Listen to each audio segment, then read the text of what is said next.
আজকের এই chocolate moist কেকের রেসিপি আপনারা বাসায় জাস্ট একবার ট্রাই করলে আমাকে থ্যাংক ইউ বলতে বাধ্য হবেন। কেন বলছি এই কথা, রেসিপি দেখলেই বুঝতে পারবেন। সো হ্যালো এভরিওয়ান, আসসালামু আলাইকুম। সবাইকে নতুন আরেকটি ভিডিওতে ওয়েলকাম।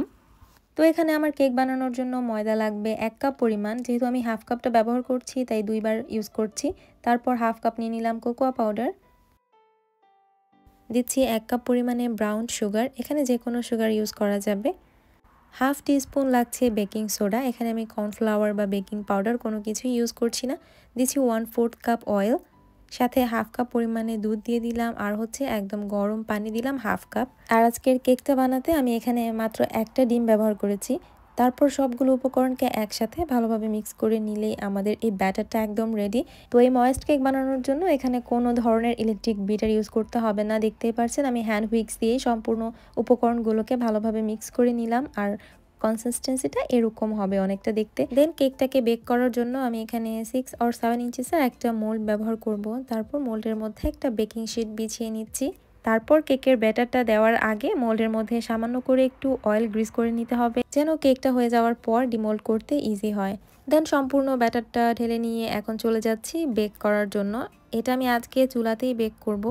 এদিকে আমি আবার একটা চকলেট গানাশও রেডি করেছি। আমি এই চকলেটগুলো ব্যবহার করছি।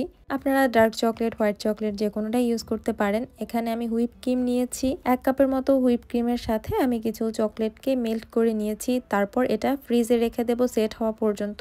এর মধ্যে আমার কেকটাও কিন্তু একদম রেডি। আমার কেকটা বেক হতে প্রায় 20 থেকে 25 মিনিটের মতো সময় লেগেছে।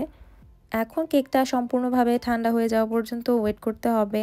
কেকটাকে সম্পূর্ণভাবে রুম টেম্পারেচারে আনার পর আমি এই বেকিং শিটটাকে উঠিয়ে নিচ্ছি। এবারে এটাকে আমি উপর দিয়ে চকলেট গানাশটা দিয়ে সেট করব।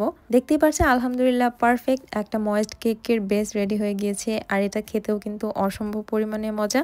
আর এদিকে আমার চকলেটটাও কিন্তু একদম সেট হয়ে গিয়েছে দেখতে পাচ্ছেন। আর এখানে আমি এরকমই একটা ফ্ল্যাট চকলেট ময়েস্ট কেক চাচ্ছিলাম। আপনারা চাইলে এটা আরও ছোট একটা মোল্ডে বেক করতে পারেন, তাহলে এটার হাইটটা আর একটু ভালো আসবে। চাইলে এখানে আরও ডার্ক চকলেট ইউজ করলে চকলেটের গানাশটা আরও একটু ডার্ক কালার আসতো, কিংবা এখানে চাইলে কোকোয়া পাউডার ইউজ করা যেত। বাট যেহেতু আমি ঘরের জন্য বানাচ্ছি, তো আমি একটা বেসিক চকলেট দিয়েই করে দেখালাম। আর আপনারা কিন্তু অবশ্যই এটা ট্রাই করবেন এবং আমাকে ফিডব্যাক শেয়ার করতে ভুলবেন না। দেন কেকের উপরটা একটু আমি চকলেট গ্রিট করে দিয়ে দিচ্ছি, জাস্ট একটু প্রেজেন্টেবল লুক আসার জন্য। তো এরকমভাবেই কিন্তু আপনারাও বাসায় ট্রাই করতে পারেন। আর অবশ্যই আমি ইনশাল্লাহ নেক্সটে আরও অন্য ধরনের ময়েস্ট কেক কিংবা চকলেট মুস তৈরি করে দেখানোর ট্রাই করব। হ্যাঁ, যদি আপনাদের কাছে এই রেসিপি ভিডিওগুলো ভালো লাগে তবেই তো আপনারা কিন্তু অবশ্যই আমাকে কমেন্ট করে জানাবেন যে কী ধরনের কেকের রেসিপি আপনারা দেখতে চান। সেটাই আমি ইজিভাবে তৈরি করে দেখানোর চেষ্টা করব। বাচ্চারা কিন্তু এ ধরনের কেক অনেক বেশি পছন্দ করে, তো বাইরে থেকে সবসময় না কিনে আপনারা ঘরেই চাইলে খুবই সহজে এরকম একটা কেক বানিয়ে ফেলতে পারেন। কাজ হোমমেড খাবার তো অলওয়েজ বেস্ট অ্যান্ড হেলদি।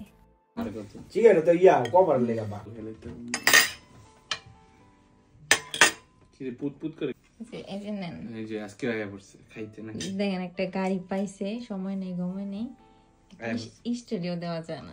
ভাবি বাসায় না এইভাবে অপমান করেন আপনারা, লজ্জাজনক। আমি আপনাকে কইছি, কারণ আমিও তুমি হাসো কে?